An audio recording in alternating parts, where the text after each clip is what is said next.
Hello, this is the backup video for Ancient and Medieval History on Tuesday, September 22nd, 2020.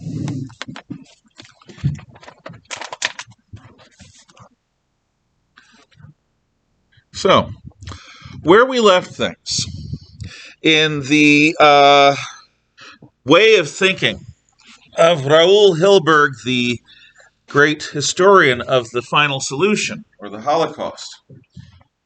You may not live as one of us, is said to the Jews in so many words, the Jews of Europe. You must have a separate identity. You must wear, perhaps at times and in different places, separate clothing to distinguish you. Usually a red scarf of some a yellow scarf of some type. You may not live as one of us. You are always a foreigner, a member of an outside nation. You are always a Jew. You are not a German, a Frenchman, an Englishman, a Spaniard, an Italian, whatever. You are separate. Now, part of this was because the Jews themselves insisted, rightly, if they wanted to preserve their national identity, on keeping separate to an extent. But what happened was not a proportional reaction.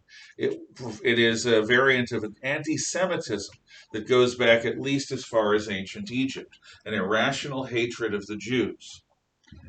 So after taking the step of saying you may not live as one of us, throughout the medieval European period, many societies, especially when they were under a crisis, a disease, a set of droughts, murders, fires, whatever, wherever the Europeans were encountering something that they didn't understand and they felt victimized by, they would blame the Jews and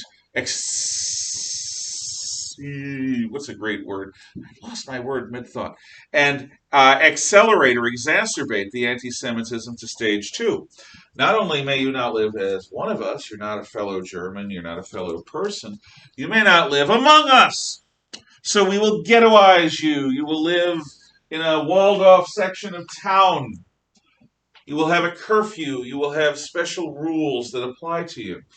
And the most recent form of those special rules were the Nuremberg Laws of 1935, which had the Nazi Party strip Jews of their German citizenship and of many rights to participate in professions, to earn a living in certain ways, to have property over a certain amount, to have freedom to move into certain regions. All of that was restricted, and it was a step towards an increasingly restrictive set of Nuremberg laws that were updated year by year that systematically reduced the rights of Jews until they were no more basically than slaves. And now we come to the third stage. The third phase of anti-Semitism, you may not live. Now you'd ask yourself, if you were a reasonable person, why? Why? Why is it that the Jews are targeted this way? Why is it that the pogroms happen in Russia, where the Cossacks are given leave to rape and murder, burn and steal, to treat the Jews as if they're game that they're allowed to hunt? Why would they do this? And one answer is the exclusive behavior of the Jews, but that isn't enough. Another answer is the difference that the Jews make of themselves, sometimes by dressing differently, but often just by eating differently and producing a slightly different smell. No, this goes beyond that. Now, for certain types of Christians, the notion that Jews are Christ killers is a big deal. That all Jews bear the stain of the sin of the murder of Jesus Christ. And because they are all Christ killers, it makes total sense to make them suffer. But to accept that notion, you have to accept the notion of generational guilt, that you are somehow responsible for your ancestors' acts, just as the Jews are somehow responsible for the act of a small group of Sanhedrin priests back 2,000 years ago. And the notion of hereditary guilt is one of those truly odious ideas in history that has brought about huge suffering. A person in Atlanta, Georgia, may have had a great great great grandfather who was a slave owner. He is not a slave owner. To say that he is the same thing as saying that the descendants of his slaves are still slavish people. Both are wrong and antithetical to the American idea and the Western idea that individuals are responsible for themselves. In life, if you do things that are, no, I'll be honest. In life, when you do things that you regret, when you do things that are wrong, when you make mistakes or make wrong choices, you're responsible for the effects of that. You're responsible for the consequences of your choices, of your actions. So am I. You're not responsible for what anyone else does. And anyone that tries to sell you on that bill of goods is trying to get you to feel guilty so that they can control you. Don't buy into it. Don't be beguiled or hypnotized by it. It's a lie. Logically, reasonably, you are not responsible for anything you didn't do. But the Jews are tarnished with this, and so they are targeted. Also, the Jews have no recourse. In the Jewish Pale of Settlement, in Western Russia and Poland and the Ukraine, the law is that every so often they get hunted. Now, the Nazis tried their own variant of a pogrom in 1938, the Night of Broken Glass, Kristallnacht, where Jews are singled out, where entire Jewish neighborhoods are attacked by brick-wielding riot gangs whipped up by the Nazis, who just happen to have piles of bricks ready to wing through every Jewish pane of glass. But that event was such a horror show, and it was so blatant, it was so public. In every community throughout Germany, this happened. So everywhere in Germany, you've got people smelling the smell of the burning synagogues, cleaning up the blood and other things that end up in the streets after Jews get beaten with fists or clubs. They were woken up and unable to sleep because of the riot. Innocent children were witness to this. So the housewives of Germany complain to the wives of the Nazis. And this actually causes Hitler to back off. It's one of two times that the German people, through their women, stand up and say, no, this is not the way things should be. And Hitler, in both occasions, backs off. We'll talk about the other occasion next year, if you have me for European history.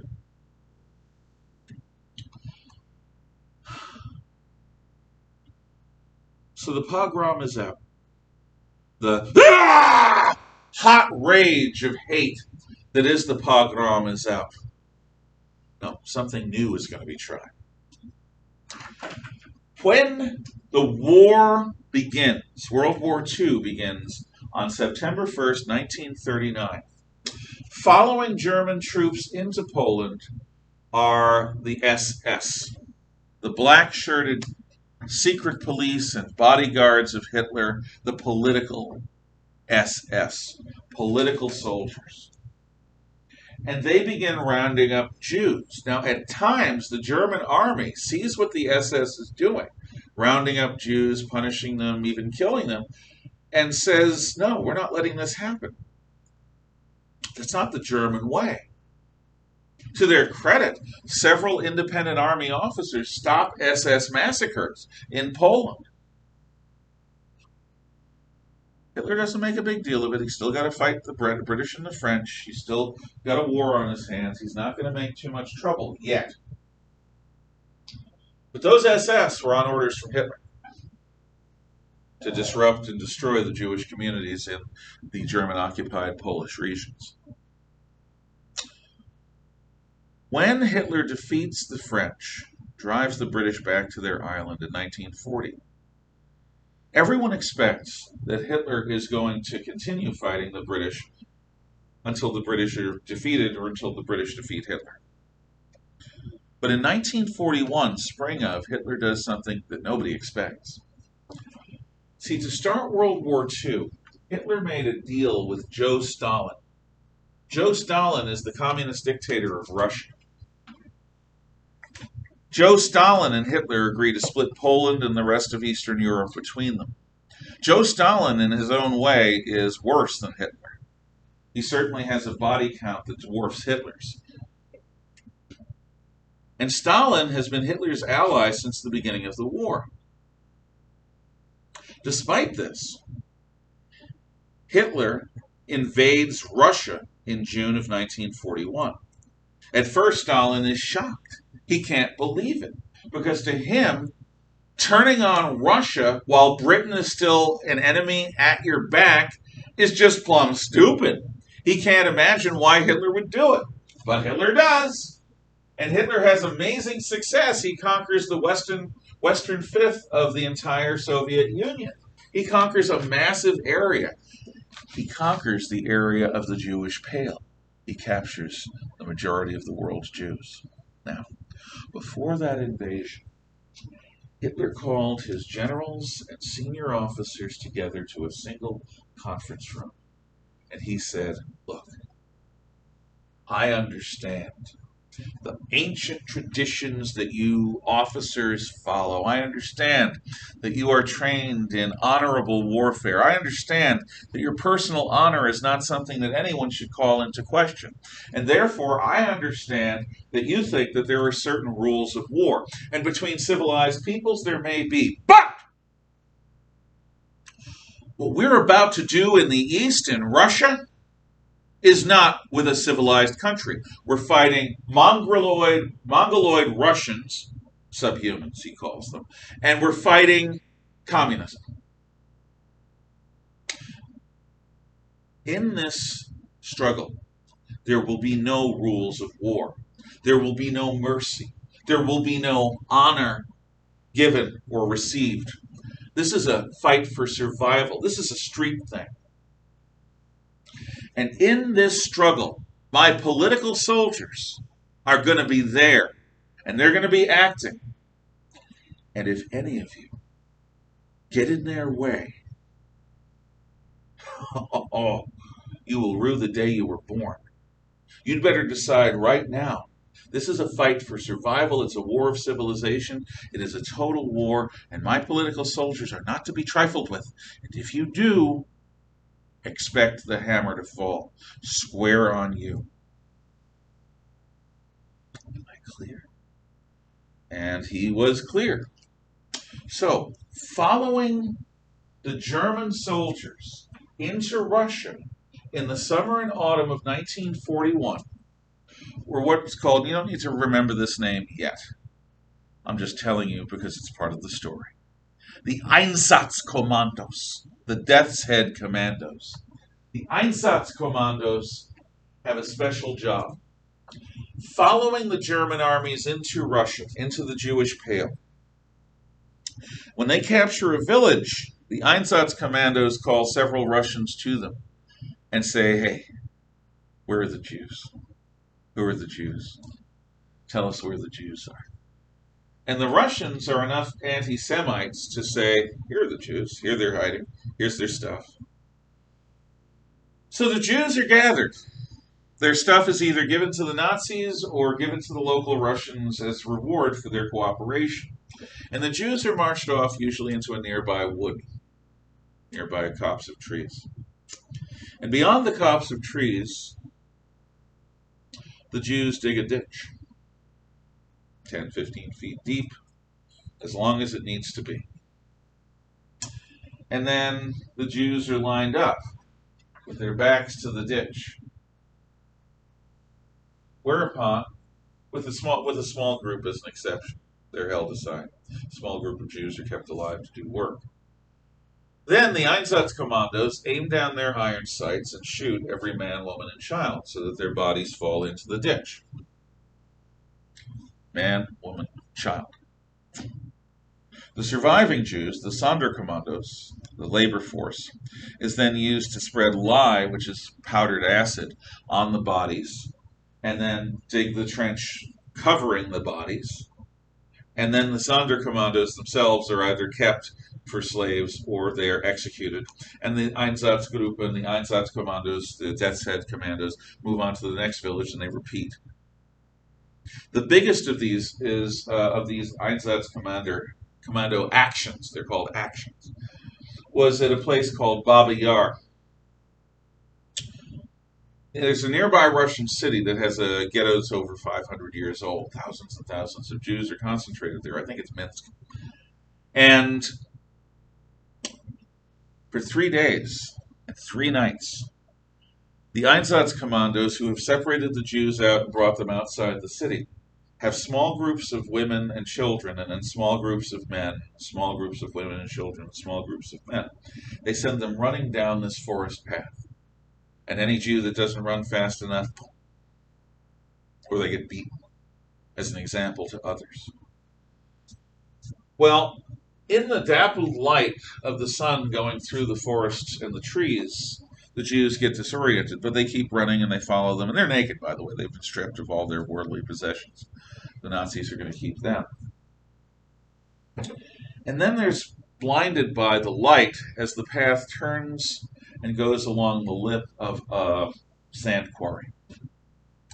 And as the Jews turn and run along the sand quarry, machine guns from across the sand quarry open up on them, dropping them into the sand quarry. For 3 days, this happens. So this is the first attempt to deal with the Jews on a large scale. But a problem quickly develops as Christmas comes, and as the Einsatzkommandos are given leave to go home and spend time with their families. They've done good work, they deserve it, they're going home on leave. And a vastly large and disproportionate number of them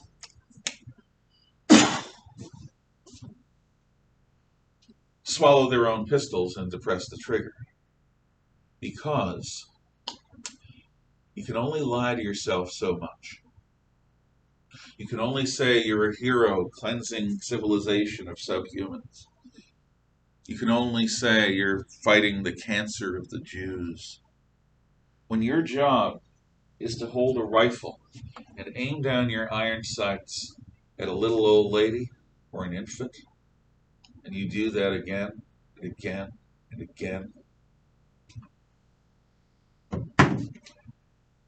Hitler's truest believers begin killing themselves in mass numbers. And he realizes this has got to stop. It's a waste of men that could be used in combat. It's a waste of bullets that could be used in combat. And his best and brightest are breaking under the strain. They can't handle it. They are committing suicide in large numbers. So, in early 1942, a conference is held at Wannsee, which is a lake south of Berlin, capital of Germany. And it's like any other conference. It's got agendas, it's got drinks and snacks for people to eat, there's a break for lunch. The leaders of the SS and related organizations within Nazi Germany that deal with the Jews come together, and they have to solve a problem. They have to find the final solution to the Jewish question. Now, the final solution to the Jewish question sounds like a geometry problem.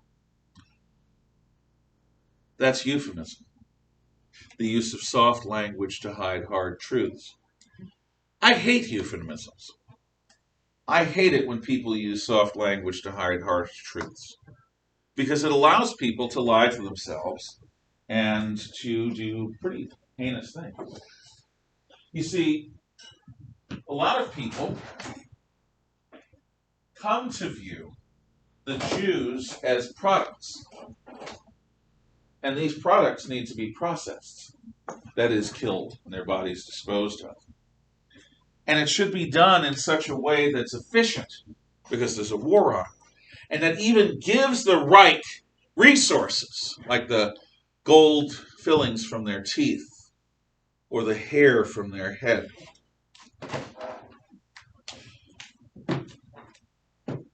The final solution to the Jewish question is arrived at by men who are scrupulously clean fingernails, everything, in a conference room, like engineers of death. These are the opposite of the Cossacks. You can imagine, and I can imagine, men so poisoned with rage that they end up doing drunken orgies of violence. It's not pretty, but it's human, it's understandable. But to have educated men, master's degrees with PhDs, people who listen to opera, to have them be the ones who design a factory system to turn living Jews into dead Jews and make a profit off of it, that is something new. That is not the red rage of violence. That is cold, absolutely cold. And that's what the Wannsee Conference produces. The first fruits of Wannsee happened at a death camp called Chełmno in Poland. At Chełmno, what they do is they take their Jews and take them for a ride. Jews, 20, 30, 40, 50, depending upon the size of the truck or the van, are brought to the road in the camp. They're stripped down, of course. Sometimes they're allowed to keep their clothing. And they're put into the van or the truck. And they're taken for a drive. Now, some of these actually have paintings on the side made to look like windows, and inside you see people like toasting each other with champagne. And sometimes they actually have loudspeakers that play classical music. And the Polish peasants working in the fields see these vans go by, and they say, "Oh, those Jews! Even now, look at them. They're being driven around and having a party while we sweat in this field growing turnips." Well, what's really happening is the truck's driving around for 40, 45 minutes, and then they show up, and all the Jews are dead because the exhaust has been routed into the compartment, the cargo compartment, and they've been killed by carbon monoxide poison. Now, this is where the real assembly of death thing takes off because when people are asphyxiating, they do things like they break the light bulb and panic. And when a human body dies, all of the waste, liquid and solid inside is evacuated. So one of the first things they do is they start stripping the Jews so they don't have to deal with clothing covered in gunk. Then some engineer comes up with the idea of designing a grate to cover the light bulb so as they're slapping at it, they're not going to destroy the bulb and force the Germans to get a new light bulb. You got to have a light bulb or people are going to panic when you put them into a dark cargo compartment. So having the light bulb makes it easier to bring them in. You know those pet store cages that have like a metal grate at the bottom so that when an animal goes to the bathroom, it doesn't pollute the cage, it doesn't cover the animal in its own waste? Well, an early version of that is used by the Nazis at Chełmno after a while. They put them on a grate so that when the human waste comes out, it sluices down mostly below the grate, and it's much easier for the Sonderkommandos, the Jewish slaves, to handle the bodies and take them out and then clean everything up with a hose. But even this system is a problem because there's a war on and Germany doesn't have a good source of gasoline. So driving Jews around until you kill them with carbon monoxide poisoning, it takes too long. 40, 45 minutes. It takes gasoline.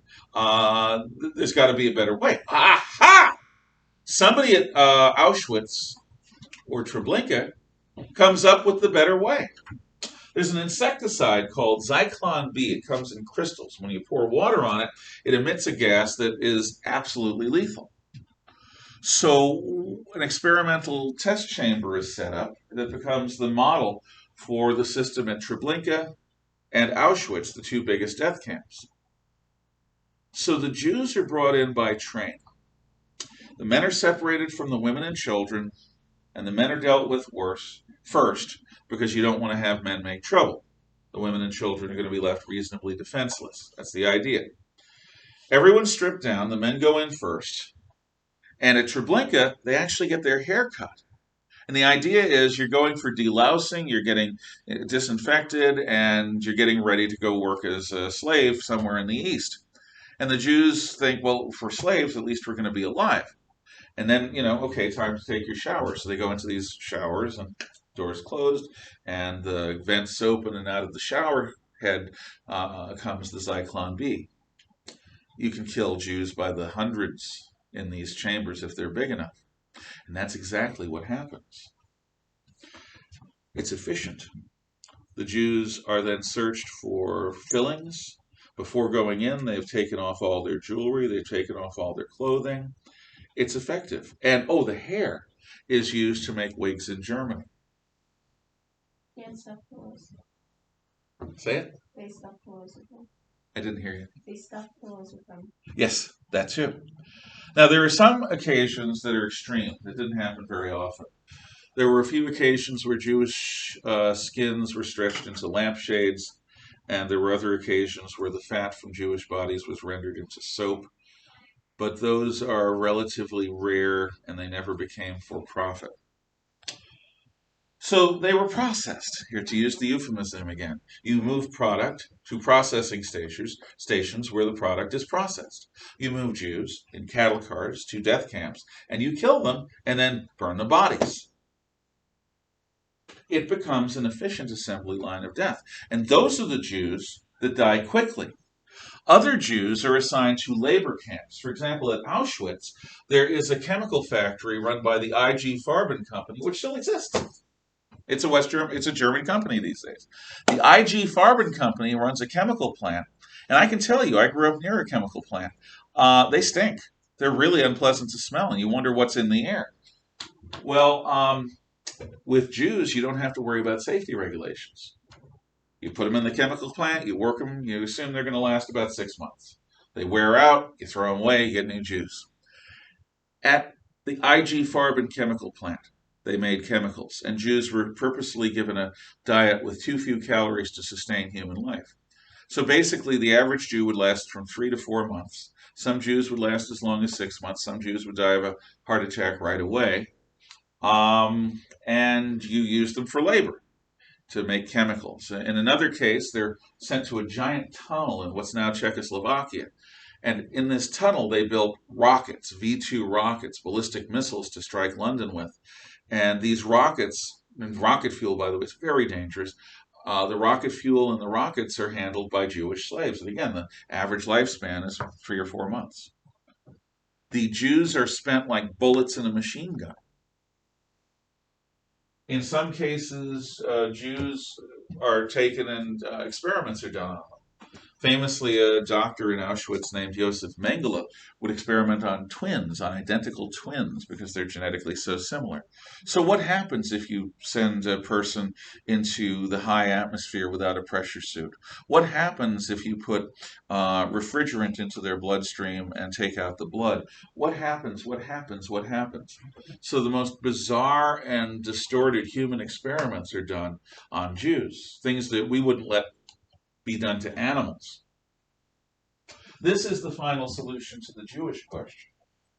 The heart of it is called the Holocaust, and that's from 1941 to 1944, the peak time. About 6 million Jews are murdered in this way, in a couple of years.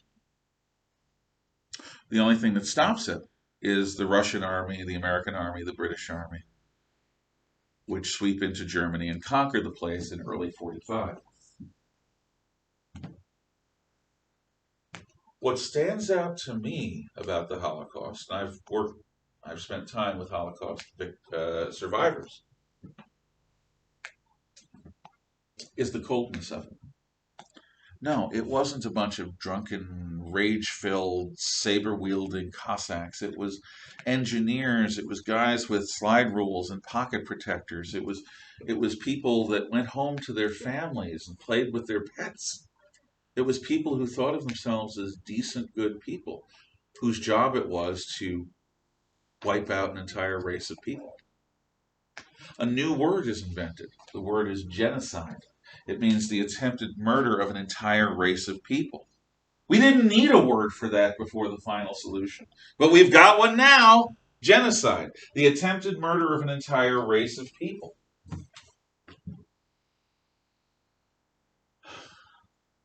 So the Nazis are defeated, and they almost succeed at destroying all of the Jews of Europe. They don't, but they come close. Hitler loses the war, and it's a new world. In this new world, in Palestine, what used to be called Judea, the Arabs have lived since the conquests of Muhammad's grandchildren. These Arabs crossbred with the locals who were Samaritans and Philistines from olden days. The term Palestinian comes from the term Philistine, and it's a branch of Arabs. Now, this area of Palestine or Judea is going to be the site of our next story, which is the establishment of the State of Israel. However, what we're going to do right now is I'll be stopping the videos and the feeds, and you guys are going to clear stuff off from your desks so that we can do your quiz. Unless you have any questions, comments, or thoughts. If you do, I'll wait to stop things. I see no questions, no comments, no thoughts. Everything on the floor except for your writing implement. Thank you for watching.